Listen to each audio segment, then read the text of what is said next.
What's up, agency owners? Jason Swenk here. Have another amazing episode for you. I have an agency owner who's been running their agency for the past 10 years and successfully exited without an earnout, which is always really interesting.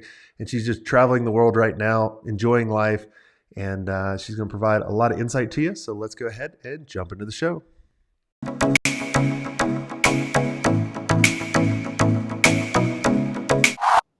Hey, Jody, welcome to the show. Hey, thanks for having me. Yeah, excited to have you on. So tell us a little bit about yourself, a fun fact, what your agency used to do, and then we'll jump into the show. Sure, I would describe myself as an entrepreneur, a writer, and an athlete. I guess the fun fact is that I compete in powerlifting for Great Britain, and I started an agency in 2011, and then I sold it about a year ago. Awesome. Well, how much weight can you lift on the powerlifting? That's intriguing. Well, I compete in the 57 kilo category, which is about 125 pounds, and I can deadlift 185 kilos, which is just over 400 pounds. Wow. That's incredible. That's my fun fact. I don't think I could deadlift that, and I weigh 230 pounds. You could. I'm sure you could. Well, I don't need a car jack. I'll just have you come over and you can lift up Yeah. we'll change the tires and all that. So, well, tell us, how did you get into running an agency and starting your agency? I think agencies are some of those businesses where you can just fall into having one, and then you didn't plan to do it, and then all of a sudden you have an agency. And I started out, like probably a lot of agency owners do, as a freelancer. I started rocking up to networking events, telling people that I was a social media manager, and then getting clients. And once I got one client, I found that the second and the third and the fourth were kind of simple. And then I got to the stage where I had a full-time job worth of work for myself. And that's when I thought I could carry on doing this and just be a freelancer forever, which would be totally fine. Or I could start building a team. And that's when I started hiring other social media managers to do the work that I was doing with me. Awesome. Outside of selling your agency, what was your biggest success that you looked at in your agency?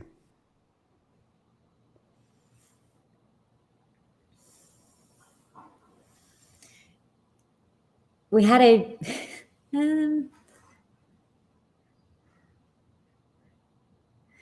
I always loved developing team members. I love taking someone who started off as a super shy, not really sure, just very junior member of the team, and then training them up, trusting them, developing them, and then seeing them absolutely smash it with talking to clients, with doing their client work.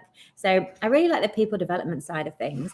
And then apart from that, I just loved it when we did actual amazing work for clients and when you could see what happened and the benefits that your inputs led to.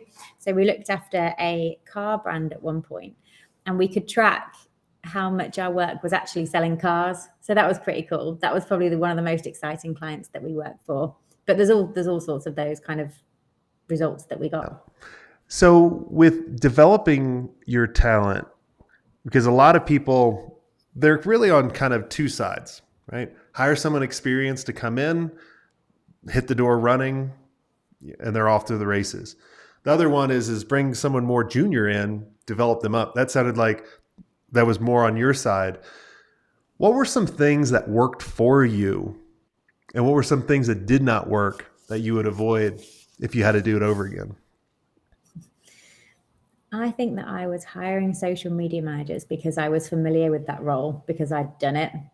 I wasn't too sure about hiring people where I wasn't familiar with the role. And so that was probably a blindness on my part at the start, because I just hired people who could do what I did. And I hired people who I could train to do what I already knew.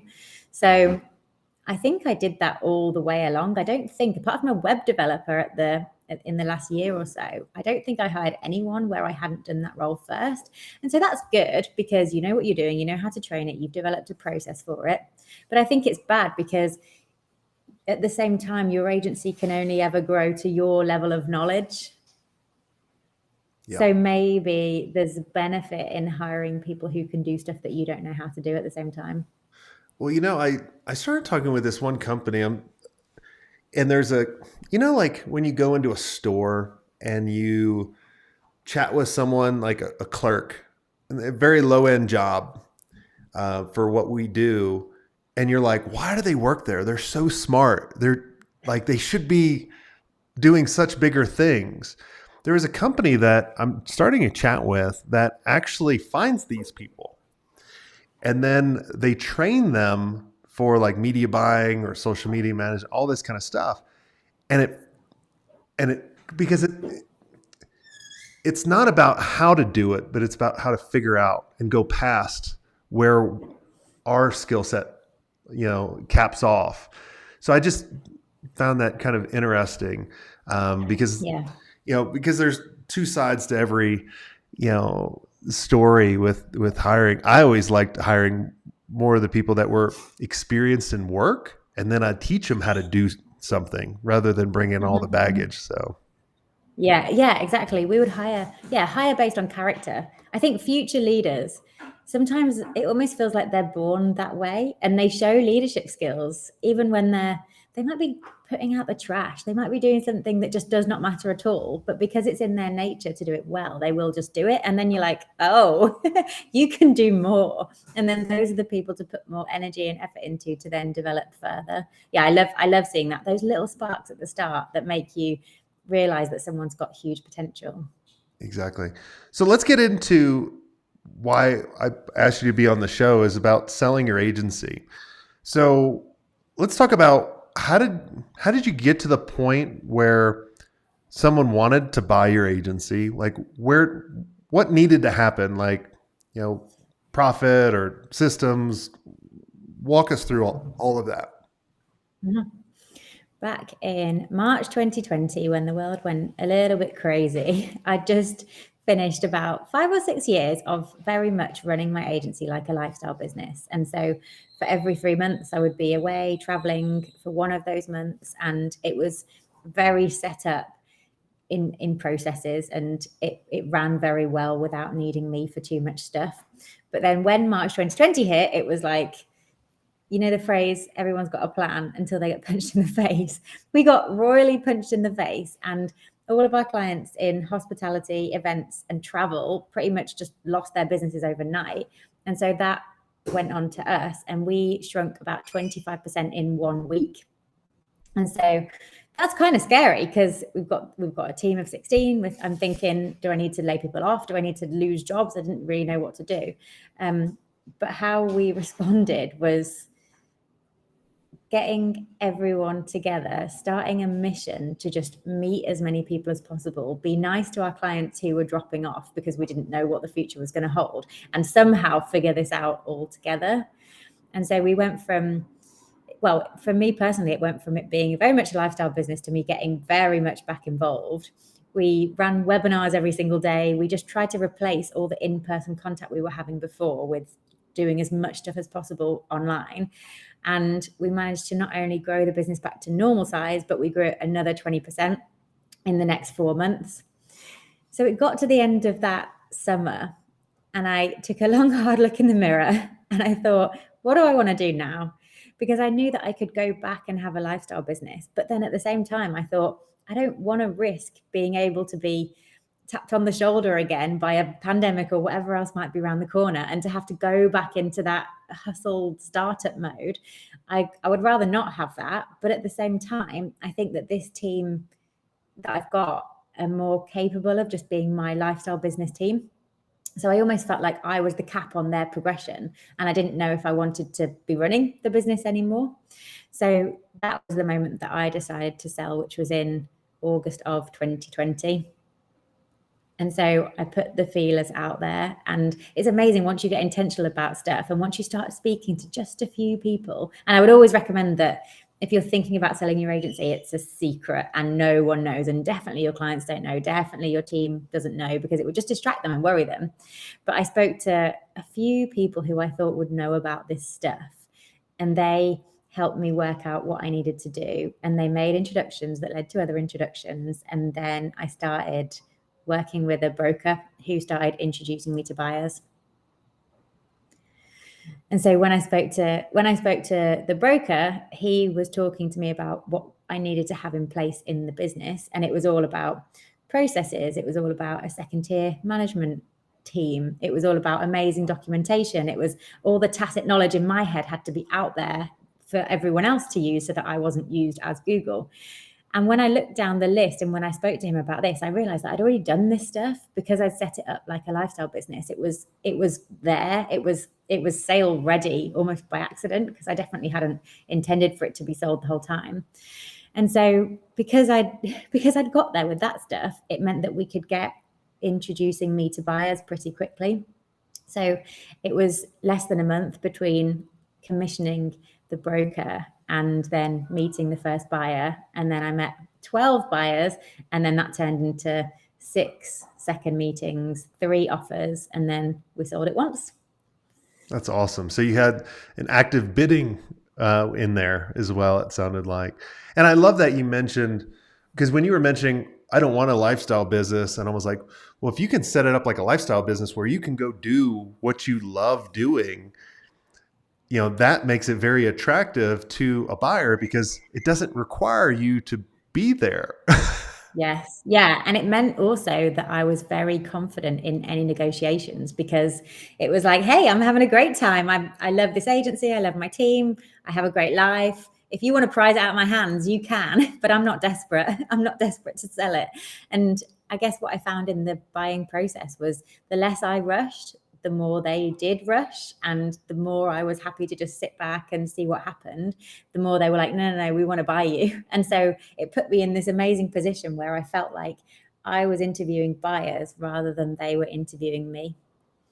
And it should be that way. I mean, really, with everything. I mean, if you think about your acquisition strategy for your prospects and clients, it should be like I always treat it as I'm interviewing them to see if they're going to be a good client more than they're interviewing me.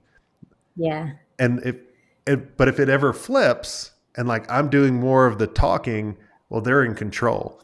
I Yes. remember very early on, a sales trainer worked with me. He was like, look, whoever talks first loses.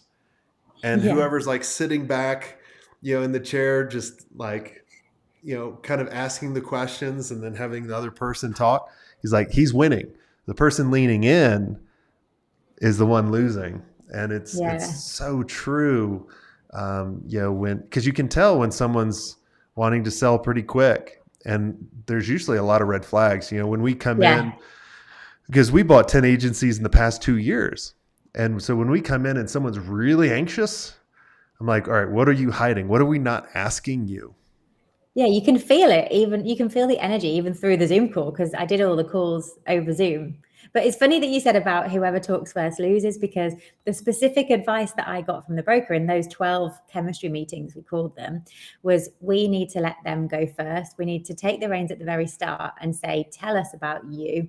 And then they go first. And then they talk about their agency, they talk about their plans, they talk about the industries that they cover, the kind of work they do. And then while they were talking, I was busy making those notes. And then I was thinking of the stuff that we had going on that tied in well with that. And then when I was talking, I was only speaking about what was relevant to them. Whereas if I'd have gone first, I could have gone off on this tangent that they didn't really care about and it wouldn't really have worked out at all. Well, yeah. And you could have wasted a lot of time too, because as they're talking, if you're like, man, these people are jerks, I don't want my team that, Yeah. is like my family now going over to these people, they're not going to be happy. And then I just spilled all the beans about what we're doing and our plans and all of this. You just be like, hey, there was many conversations I've been in where we've done that. I've been like, I don't think it's the right fit. Like, I don't even need to tell you more about our clients or what we do. Like, Mhm. it's just, I don't want to work with you. There was one buyer like that, actually. I'm sure they were very nice, but just the way that they talked about their team, it just didn't feel right. They spoke about their team almost as if they were a nuisance, and it was just I didn't really get the sense that they liked their team. And I thought, well, I like my team, so I want the buyer to like my team as well. And so it's not gonna work. And it was all very respectful and very mutual, but we probably knew that it wasn't gonna work out. Well, the culture fit has to be, it's probably one of the most important things, going forward. Because you wouldn't be where you are without your team. And a lot of people forget about that and they just think about the money, but a lot of times they're never in that situation anyway, because the team has to feel it both ways. I remember I learned early on that if you hire the right people, you never have to motivate them, but you have to worry about demotivating them. Mm-hmm. And so that's good. So let's talk. It was a pretty quick transaction. So you had 3 bidders. Was that before the LOI, the letter of intent, or was it all 3 at once?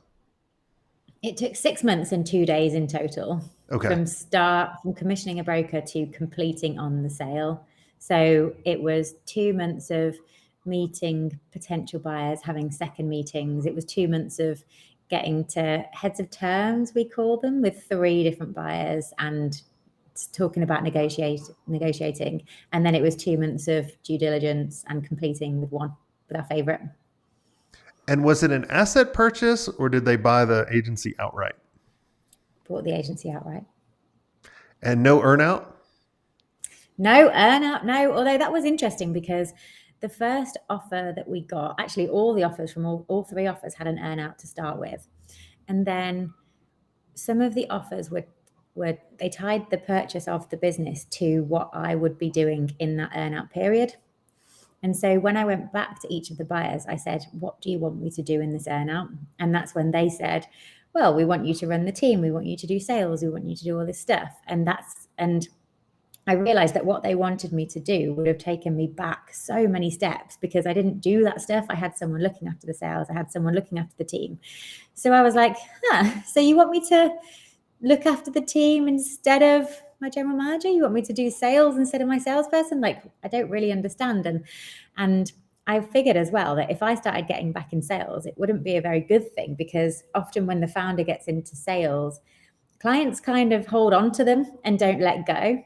So I said to the buyer, I'm happy to do this. If you want to put this out, if you want to put me out this, if I've got goals, I will hit those goals. But I think it'll screw you up in the future because you won't be able to get rid of me. I'll never be able to leave. So actually having no earnout was their idea, which suited me absolutely fine. But I was still very clear that I didn't care about doing this quickly. I cared about doing it right. So I was like, I will take as long as you need. I'll be there for however long. And actually the handover took 2 weeks. That's great.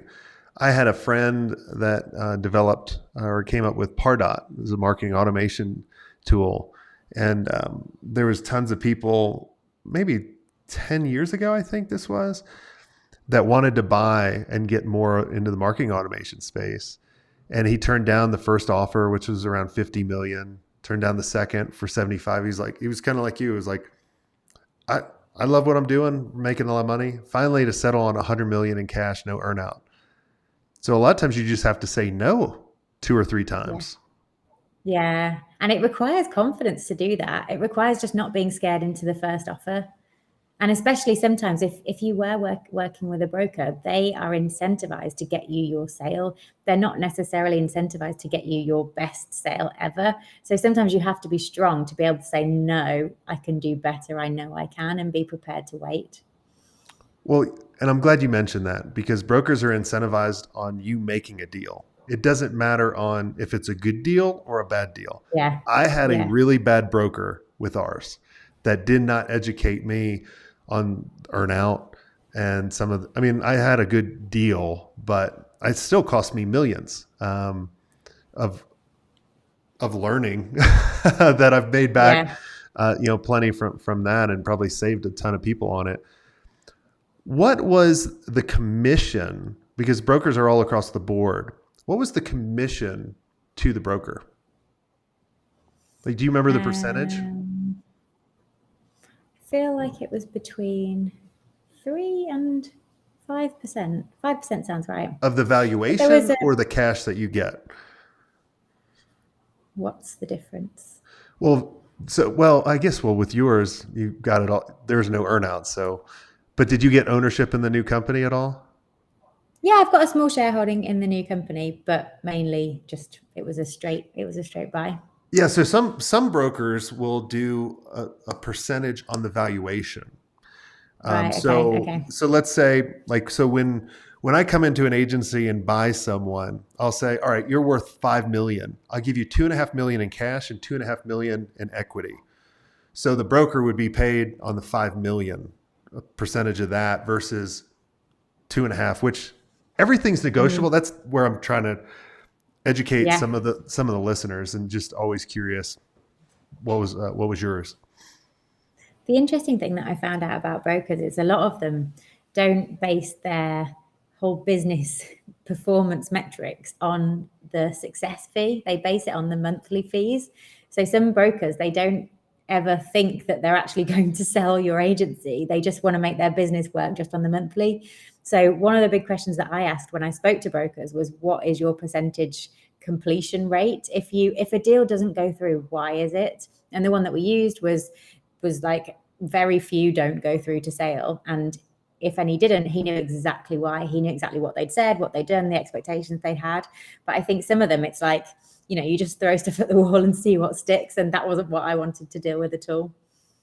Yeah, the broker that I always recommend to people, they have an upfront small fee, and then when they get into the LOI, there's another small fee, and then a percentage at the exit. So there's no Mm-hmm. reoccurring. And I kind of like that because they have skin in the game.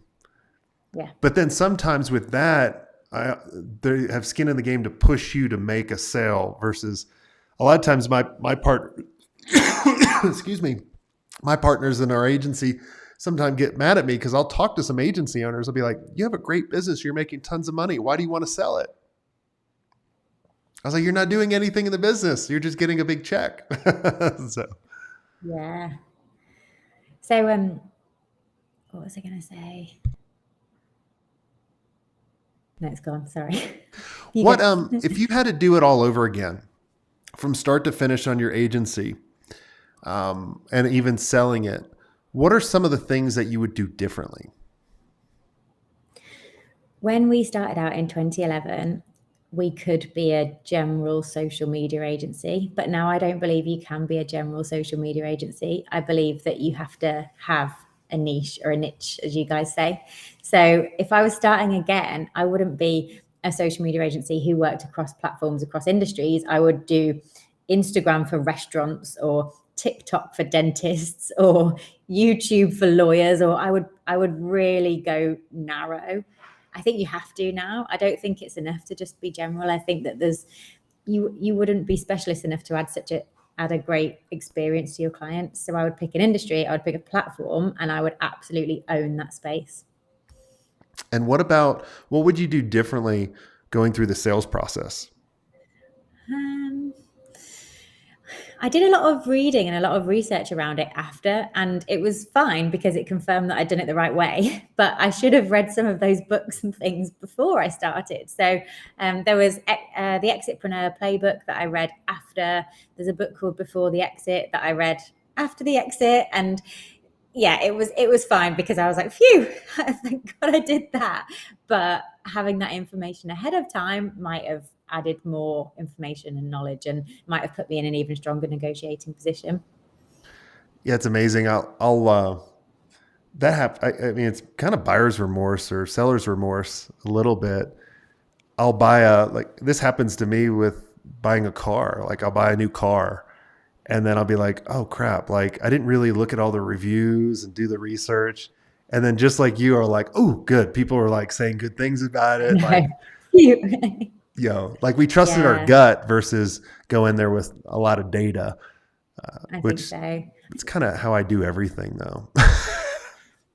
Another thing I looked at before we hired a broker was, could I do this myself? Because as agency owners, we know how to prospect, we know how to build a database, we know how to find contact details. Could this have been a process that I actually went through personally? And so I remember looking up social media agency acquisition or social media agency merger and all these different terms, finding the names of agencies that bought other agencies and writing a list. And then I thought, I could find these people on LinkedIn, I could find their contact details, and then I could go out to them and say, hey, do you want to talk about buying my agency? But there was something that stopped me going any further. And I think it was the opportunity cost in that, because I thought, if this is going to take me don't know, 5-10 hours a week even to do this. If I put that 5-10 hours a week into just growing my agency, I can get far more for it in terms of profit and the multiple.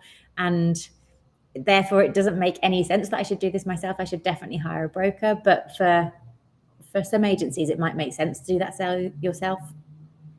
I But I would still say hire someone for I would. scheduling the meetings, the admin side of things, and the negotiating, because I just don't think you want to be doing all of that stuff You yourself. don't. No, literally, yeah, you want someone else doing that for you. That's good. So what's life like after the sale? You know, I sold in 2 weeks after, kind of the stig of it wore off, and I was like, now I don't know what I'm going to do. Like, that's all I knew for so many years, for 12 years. That's all I did. That's how I associated myself. So I went through depression, went to a Tony Robbins event, walked on fire that I thought was fake and was real, right? Like, so a lot of people, that's how bad of a place I was in. But a lot of people I talk to go through that. So what's life like now? Like, I know the answer, but how did you make it good? It's pretty good. I think I had been visualizing this sale since commissioning the broker. I'd even written myself a pretend check, and it was for the exact amount I wanted to sell for. It had a date, it was signed from like the perfect buyer or something cheesy like that. And actually we did sell for that exact amount I wrote down, and I met the buyer within 2 weeks of the date I wrote on the check. So I feel like I'd already visualized it. I feel like I'd already visualized exactly what I'd feel like upon completion, and then what I would go and do after. It was a tiny bit different because it was during a lockdown. So rather than book a trip, go off kind of wherever, it was still in the same house, still in the same country. But at the same time, there was a lot of reflection involved in certainly the 2 weeks or the month after. I journaled like crazy. I wanted to take all the thoughts that were in my head along the lines of existential crisis. Who am I? What's my job description? What's my title? I would have someone ask me the simple question, what do you do? And I would be like, what do I do? Who am I? Because yeah, you're right. That thing that has defined you for so long just doesn't define you anymore. And I think that takes a bit of figuring out. I channeled all of my energy into writing. So I wrote a book called 10-Year Career that's out later this year that was all about how to start and grow and sell a company in such a way that you can have it as a lifestyle business. And then you can sell it and maybe not need to work again and start your next adventure. So I did a lot of writing. I did a lot of self-awareness stuff and got through it, and felt amazing. Awesome. Well, congratulations on the sale and building an incredible business. For everyone listening, you should be building a business that is a lifestyle to you. It may not be a lifestyle bit, like a lot of people think a lifestyle business is just you and a bunch of contractors and everything's depending on you. But you should build a business that fits your lifestyle of what you want to do. That's the ultimate goal, because then your company is a lot more valuable, and then you have the opportunity to sell it if you want, or hold on to it and make a crap load of money. But I tell everybody, don't ever sell until you're kind of, you want what you want to do next. You need the money, or you just don't like it anymore. Like, those are kind of the three reasons I look at it now when I give people advice. For Jody, me, is there anything that I didn't ask you that you think would benefit the audience listening in? yeah, I think that I was in the stage where probably a lot of agency owners get to, where I was running the Jody show, and maybe yours was the Jason show, and everyone's running their own show where they're just the center of everything. And they might have started their agency so that they could travel and be location independent and have this freedom. And then they find that they haven't got any freedom. They're completely trapped, and they're running this monster that they're not sure how they inherited.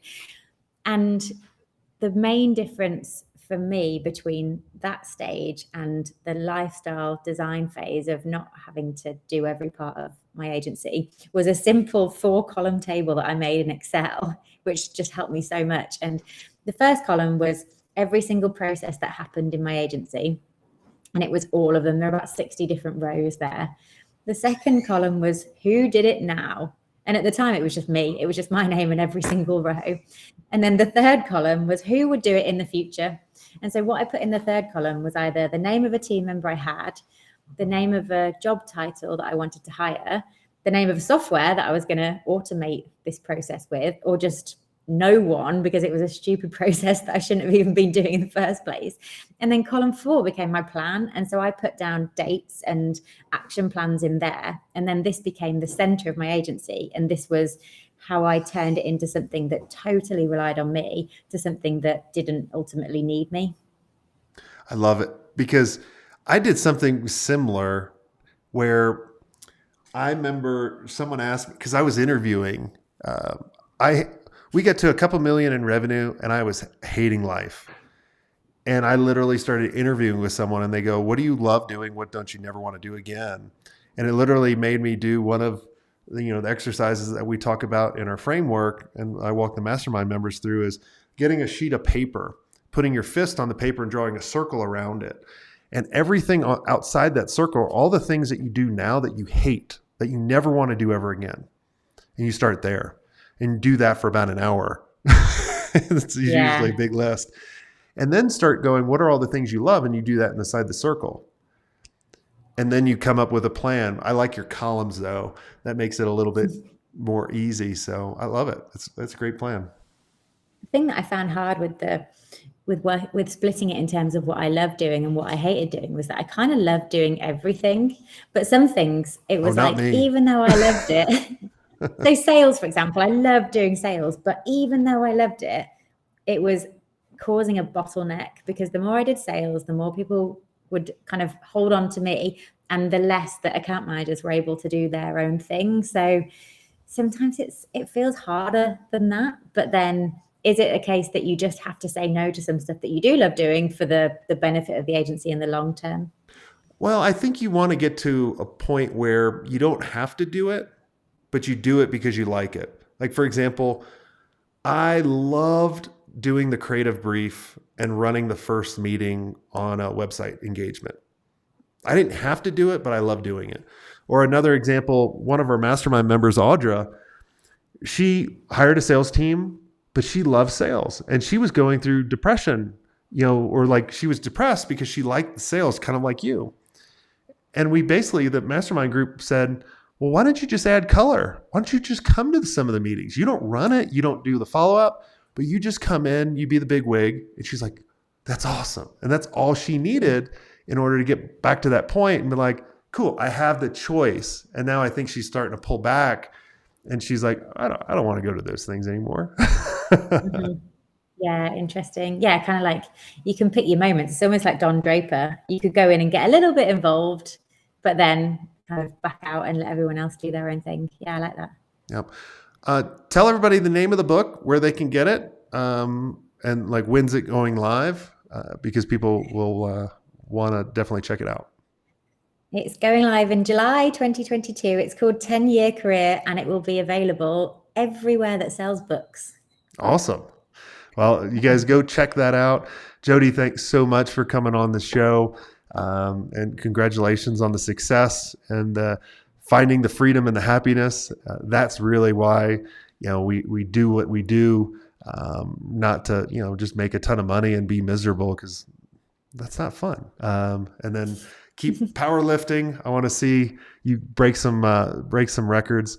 And if all of you listening, if you guys enjoyed this episode, make sure you comment, make sure you share this with someone that you feel it could help. And if you want to be around amazing agency owners that can see the things you might not be able to see and have a lot of fun and help them out and get a little significance from being a part of an amazing group, I'd love to invite all of you, go check out digitalagencyelite.com and see if you're right for the mastermind. And if it is, we'll have a conversation and chat.